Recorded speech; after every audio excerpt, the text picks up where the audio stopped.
Olá, estudantes da Rede Municipal do Paulista. Prontos para mais uma aula? Como é que vocês estão? Vocês estão bem? Animados para conhecer o tema da aula de hoje? Eu sou a professora Lene Ingrid e hoje, no nosso componente de Ciências Humanas, vamos ter aula de História para as turmas do primeiro, segundo e terceiros anos. Se você faz parte de algumas dessas turmas, fica ligado na aula de hoje, que nós vamos ter uma história e vamos conhecer um pouco também sobre o Dia da Consciência Negra. E o tema da aula de hoje é Direitos dos Povos Afro-Brasileiros. No mês de novembro, nós comemoramos o Dia da Consciência Negra. E na nossa aula de hoje vamos comentar um pouco sobre isso.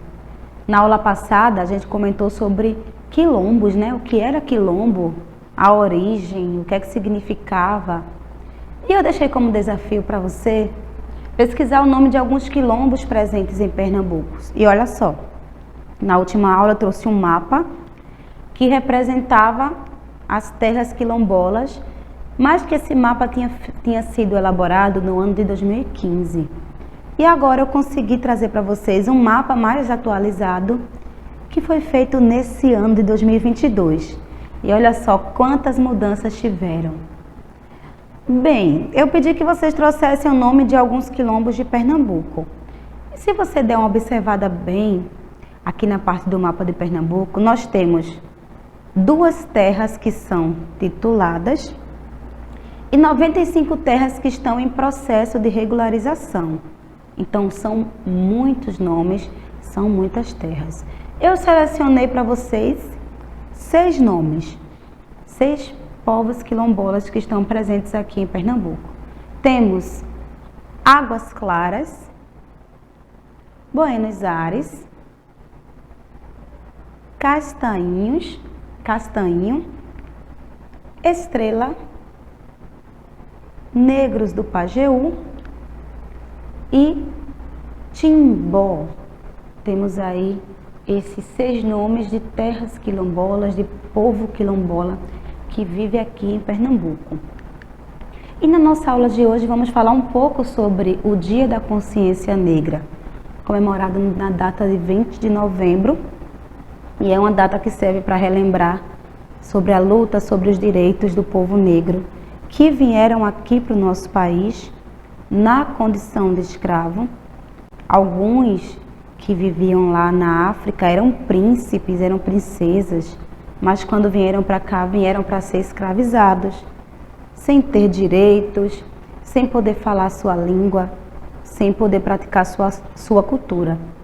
Do momento que eles saíam lá da África, já começava numa situação bem difícil, porque eles vinham em navios negreiros, não na parte de cima como tripulantes, mas lá embaixo, bem apertados, sem espaço para se movimentar direito.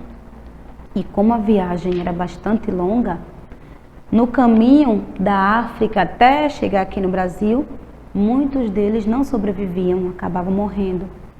Adquiriam diversas doenças porque não tinha condição nenhuma de higiene. Devido também à falta de alguns alimentos, eles também adquiriam doenças, pois não tinham as vitaminas necessárias. E aqueles que não sobreviviam às viagens eram lançados ao mar. Os que conseguiam sobreviver, quando chegavam aqui nas terras do Brasil, eram vendidos no mercado escravo, vendidos por moedas, trocados, e trabalhavam na lavoura de cana-de-açúcar, lavoura de café. As mulheres às vezes trabalhavam nas casas dos senhores de engenho, cuidando das crianças, cuidando da casa, do trabalho doméstico. E até as crianças também serviam para trabalhar. E aqueles que resolviam não aceitar, que ficavam revoltados, eles eram castigados. Então, por muitos e muitos anos, o povo negro viveu nessa condição de escravidão aqui no nosso país. E foram diversos movimentos para a libertação dos escravos que acontecem até os dias de hoje também, porque ainda falta muito reconhecimento, que é o que a gente vai ver no finalzinho da nossa aula. Porque, para começar, eu trouxe uma história que conta um pouco sobre um menino e uma situação que aconteceu na escola dele. E o nome do livro é Minha Mãe é Negra Sim. Quem escreveu o livro foi Patrícia Santana, com a ilustração de Ivanildo Leite. Então a gente vai conhecer um pouco sobre essa história. Desde o dia em que a professora de artes disse a ele que pintasse sua mãe de amarelo, que ficava mais bonito, Eno ficou entristecido. Uma tristeza fininha que doía e doía. E ele sem saber falar por quê. Não havia entendido direito por que de a professora fazer aquela sugestão, quase exigência, pelo tom e pela dureza da sua fala. Naquele dia, não quis desenhar mais nada e nem colorir. A professora esperou por seu desenho, que não veio. Não veio também aquele sorriso largo de todo dia, que ele lançava para Dona Lia, que ficava no portão, vendo as crianças da escola indo embora. Chegou em casa mudo. Não correu para os braços do pai, que sempre o esperava na hora do almoço. Correu para o seu cantinho, lá no terreiro. Cantinho feito com um monte de caixas de banana que ele pegava no sacolão da rua. Era um esconderijo de menino. Menina não entrava. Adulto também não. Somente os bons amigos. E de vez em quando seu cachorro vira-lata Simba. Nem do Simba queria saber naquele dia. Não comeu o quiabo com angu que seu pai pôs no prato. Nem aceitou o bocado de paçoca deixado por tia Nini na última visita. O pai achou tudo esquisito. Ia esperar pela mulher para ver se descobriam o motivo do banzo de Eno. Os dias foram passando e cada dia pai e mãe estranhavam mais a tristeza do menino. Ele nem queria ir à aula. Um dia inventou uma dor de cabeça, outro dia perdeu a hora, no outro apareceu com o uniforme todo molhado de leite. Amuado pelos cantos, Eno pensava no sentido de tudo e não encontrava a resposta. Ele era preto, seu pai e sua mãe também. Por que não podia pintar a sua mãe de preto? Já ficava chateado com os apelidos que alguns meninos lhe davam. Tudo coisa ou bicho. Mas a professora dizer a ele que pintasse a sua mãe de amarelo era demais. Depois de uns dias de silêncio, Eno pediu para ir à biblioteca do bairro.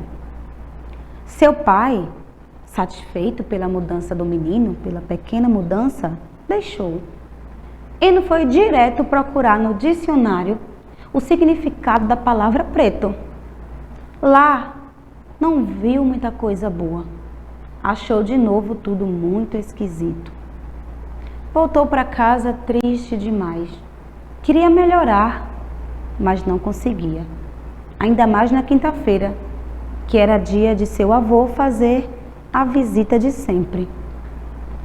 Vovô Damião já estava sentado no banquinho, na frente de casa, com seu chapéu no colo e guarda-chuva do lado. O vô logo viu a tristeza do menino neto. Que banzo é esse, menino? Eno já sabia que banzo era uma tristeza de preto, vinha do tempo da escravidão. A saudade da terra, o medo da solidão em outros mares. Eno não suportava mais tanto silêncio e resolveu contar ao avô o motivo da sua agonia. O avô ouviu tudo, pensou, mastigou o vento, coçou a cabeça e começou.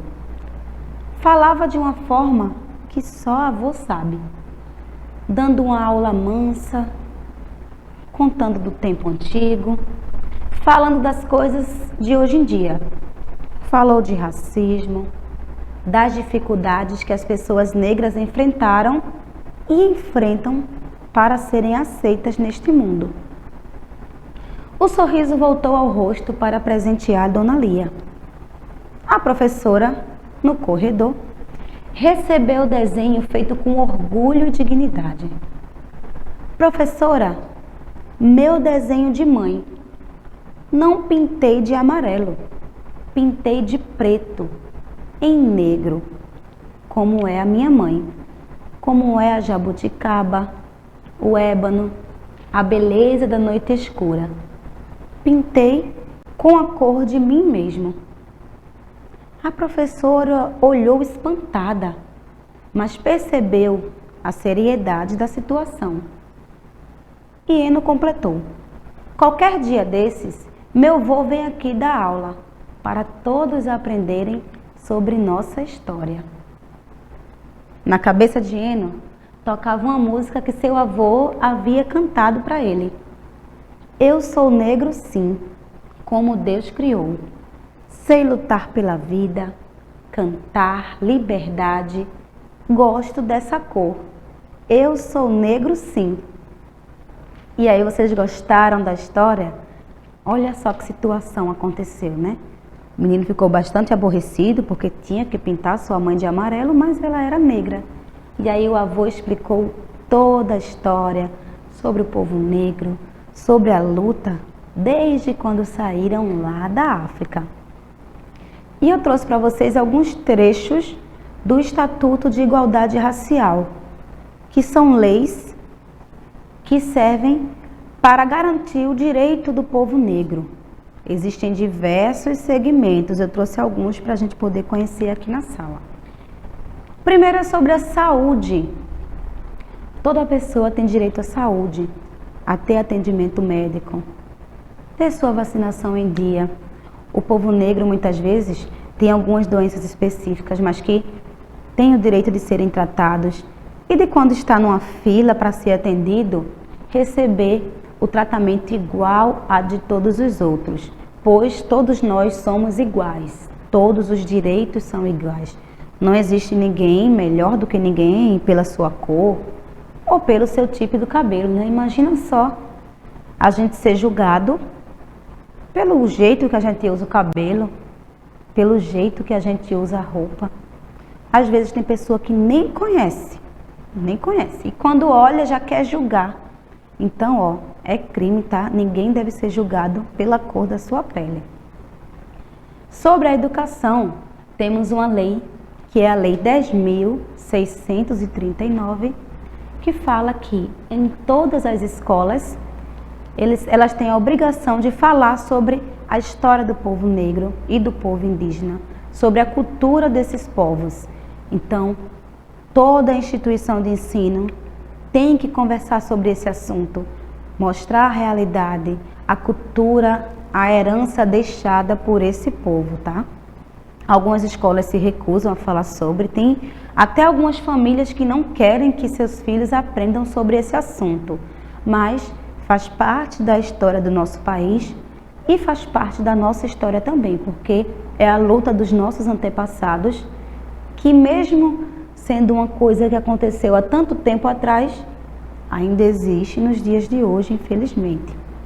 Sobre a cultura, o povo negro tem direito de praticar sua cultura livremente, suas danças, suas músicas, o seu jeito de vestir, sua culinária também. O nosso país é um país que permite essa diversidade cultural. As pessoas podem praticar livremente sua cultura e não devem ser julgadas por essa causa. Também existe uma lei que garante que a capoeira ela é um patrimônio histórico. É uma dança, mas que também existem alguns golpes de luta, que quando o povo negro veio para cá na condição de escravo, eles praticavam a capoeira disfarçando em forma de dança para treinar os golpes que eles faziam. Então faz parte da cultura, é aqui do Brasil. Nós temos aí estados que têm essa prática, mas em todos os lugares do Brasil está presente aí a capoeira. Olha só esse manifesto aqui. Liberdade religiosa é um direito de todos. Todos têm direito de praticar sua religião. Vivemos em um país que ele é laico, mas que palavra estranha, o que é que quer dizer? Religião e política são separados. Alguns países, as pessoas têm que seguir a mesma religião que o Estado, que os seus representantes seguem. Aqui no Brasil, não.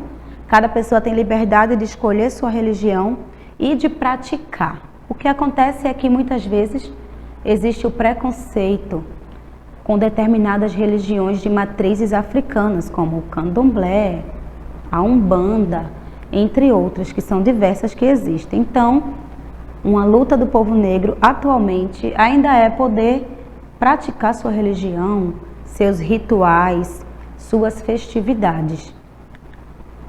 Tem também a questão do trabalho. Esse gráfico não dá para a gente ler detalhadamente as letrinhas, mas eu quero que você observe a cor. Com a cor mais clara temos aí os brancos e com a cor mais escura está representado o povo negro. E essa diferença aí é a cor nas empresas, a quantidade de pessoas que a gente tem trabalhando. Então, ó, a gente observa que na grande maioria dos lugares nós temos mais povos de pele branca trabalhando do que pessoas com a pele negra. Ah, mas no meio a gente observa que a cor marrom está bem maior, né? Mas isso aí já está sendo referido a serviço como trabalhar em casas, trabalhar em doméstica, pessoas que também não têm todos os seus estudos completos. A maioria das vezes, quando chegam duas pessoas para uma entrevista de emprego, quem é de pele branca praticamente já conseguiu passar e ficar no emprego. E muitas vezes a pessoa que tem a pele negra é bem mais capacitada, tem mais estudos, porém ainda existe esse preconceito com a cor da pele. Então, outra grande luta é a igualdade na oportunidade de emprego, na questão do salário também. Na maioria das vezes, as pessoas que são negras recebem bem menos do que uma pessoa que é branca. Então, estamos no ano de 2022, isso nem deveria existir mais. Ainda é uma luta que a cada dia, a cada momento, ela vem sendo abordada em todos os lugares. E temos também a luta na comunicação. Se você observar, a grande maioria das pessoas que fazem jornalismo, programas na televisão e novelas, são pessoas de pele branca. Existe uma lei que cada programa tem que ter a participação de personagens, de atores e de atrizes com a pele negra. E nós temos aqui esse gráfico que mostra que com o tempo isso aí está modificando, né? Na cor azul está representado pessoas com a pele branca, na cor preta pessoas de pele negra e com essa cor meio esverdeada são os diversos. Então a gente observa que com o decorrer do tempo temos aí cada vez mais a participação de pessoas negras na comunicação. E antigamente, quando a gente ia assistir um desenho das princesas, por exemplo, a maioria eram todas de pele branca, de cabelo loiro, e muitas crianças não se sentiam representadas quando iam assistir televisão. Hoje em dia, depois de muita luta, de muito manifesto, já temos aí personagens com a pele negra, com o cabelo enrolado, e as crianças, quando assistem, passam a se identificar mais. Porque quando a gente está ali, vendo um desenho, vendo um filme, a gente gosta de se identificar, a gente gosta de se enxergar nas participações. Então, existe também essa luta para aparecer mais na comunicação, esse direito do povo negro de aparecer cada vez mais, ter oportunidades de trabalhar na televisão, de trabalhar em outros locais, de estudar também. Existem programas de cotas, porque a maioria das pessoas de pele branca vem de uma escola particular e quando vai fazer uma prova, já está bem mais preparado para entrar na universidade do que uma pessoa de pele negra que muitas vezes não teve tantas oportunidades assim de estudo, porque precisou ajudar em casa. Então, temos aí o programa de cotas, que garante uma quantidade de vagas reservadas para a pessoa com deficiência e também para pessoas negras, ok? Vamos para o nosso desafio de hoje, né? Você vai fazer uma ilustração com a parte da história que você mais gostou. No comecinho da aula eu contei para vocês a história de Eno, de uma situação que aconteceu na vida dele, que possa ser que já tenha acontecido na vida de muita gente aqui também. Então você vai representar da sua forma uma ilustração sobre essa história, tá bem? Essa foi nossa aula de hoje. Espero que você tenha gostado e espero você na nossa próxima aula. Um beijo e tchau, tchau!